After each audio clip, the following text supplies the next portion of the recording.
Bismillahirrahmanirrahim. Assalamualaikum warahmatullahi wabarakatuh.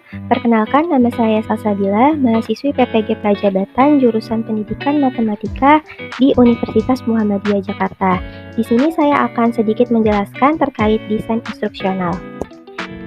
Pertama-tama,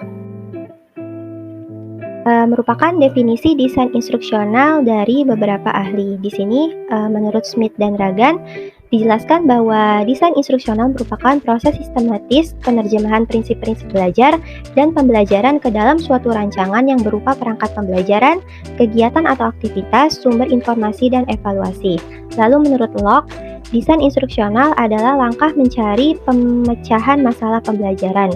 Lalu menurut Sanjaya dan Batubara, desain instruksional di dalam pembelajaran dapat diartikan sebagai proses yang sistematis dalam memecahkan masalah pembelajaran melalui perencanaan bahan-bahan pembelajaran serta aktivitas yang harus dilakukan, perencanaan sumber pembelajaran yang dapat dilakukan, serta perencanaan evaluasi pembelajaran.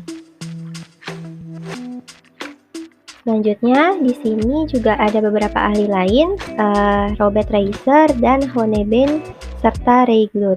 Nah, berdasarkan beberapa pengertian dari ahli tadi, dapat disimpulkan kesamaan bahwa desain instruksional itu proses pemecahan masalah ya yang dirancang mulai dari tahap perencanaan sampai pada evaluasi. Nah, di sini dapat saya simpulkan bahwa desain instruksional adalah rangkaian proses pembelajaran dari tahap perencanaan sampai evaluasi agar tercipta rancangan atau desain pembelajaran yang sesuai dengan tujuan pembelajaran diharapkan secara efektif dan efisien.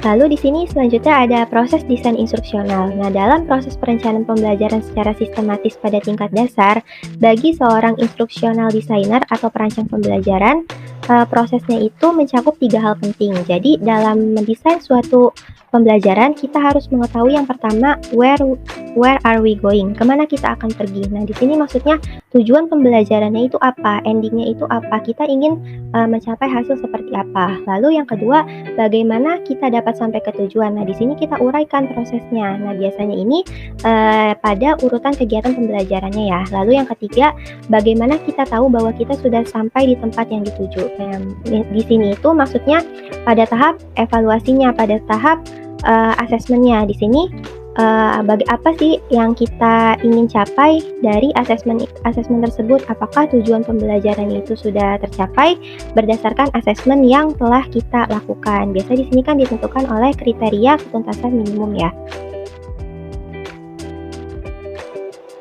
Lanjut, manfaat desain instruksional. Jadi desain instruksional itu dapat membantu peserta didik dan si pendesain instruksional itu sendiri untuk menciptakan atau merancang pembelajaran yang sesuai dengan tujuan instruksional, efektif dan efisien. Sehingga dalam proses pembelajaran tercipta komunikasi yang aktif dan interaktif antara pendidik dan peserta didik. Selanjutnya ada tujuan desain instruksional pembelajaran. Di sini ada 3. Yang pertama itu efektivitas, yaitu untuk memenuhi tujuan pembelajaran seefektif mungkin.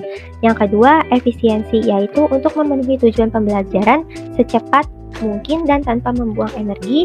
Dan yang ketiga yaitu keterlibatan, untuk menumbuhkan keterlibatan aktif dari guru maupun peserta didik. Nah, di sini ada perkembangan desain instruksional pembelajaran. Jadi, dimulai pada tahun 1940-an mengadopsi pendekatan yang lebih sistematis dalam melatih tentara dalam Perang Dunia Kedua. Nah, di sini ternyata berhasil nih desain instruksional pembelajaran yang sudah diterapkan pada tahun 1940-an. Maka untuk tahun-tahun selanjutnya itu mulai berkembang sehingga dari tahun 1950 sampai 1970 banyak muncul tokoh-tokoh pendidikan seperti B.F. Skinner yang menciptakan teori microlearning. Lalu ada Benjamin Bloom yang menciptakan taksonomi Bloom, Donald Kirkpatrick yang menciptakan evaluasi pelatihan 4 tingkat dan sebagainya.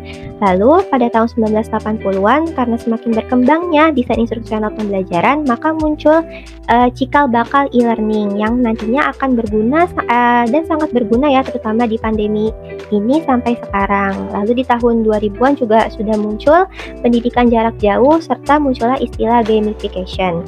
Dan di tahun 2010-an, pembelajaran online semakin meningkat dan berkembang secara drastis.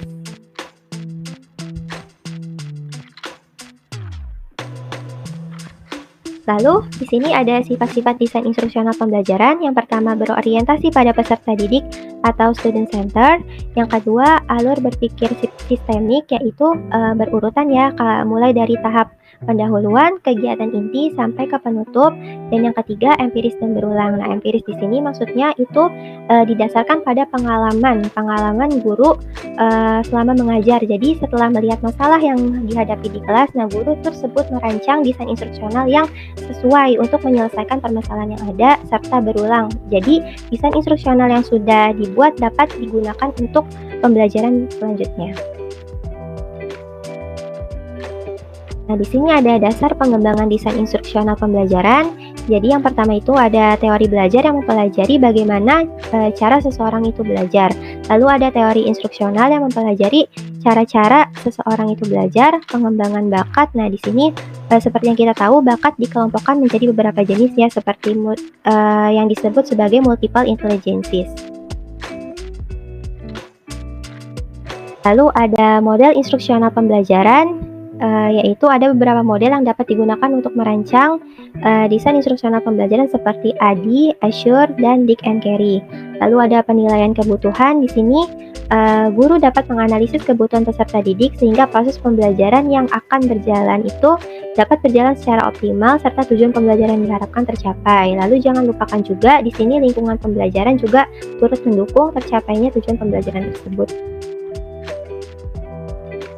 Selanjutnya, yang terakhir ada karakteristik pembelajar dan keragaman serta inklusi. Nah, selanjutnya yang terakhir, peran utama dari seorang perancang desain instruksional. Jadi yang pertama itu, peran utamanya merumuskan hal penting apa yang harus dipelajari oleh siswa. Jadi goals-nya itu apa, ending-nya itu apa. Dan yang kedua itu, efektif menyusun media pembelajaran untuk memaksimalkan tercapainya tujuan pembelajaran.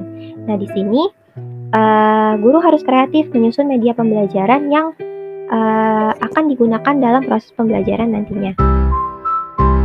Baik, sekian presentasi dari saya. Kurang lebihnya mohon maaf. Wabillahi taufiq wal hidayah. Wassalamualaikum warahmatullahi wabarakatuh.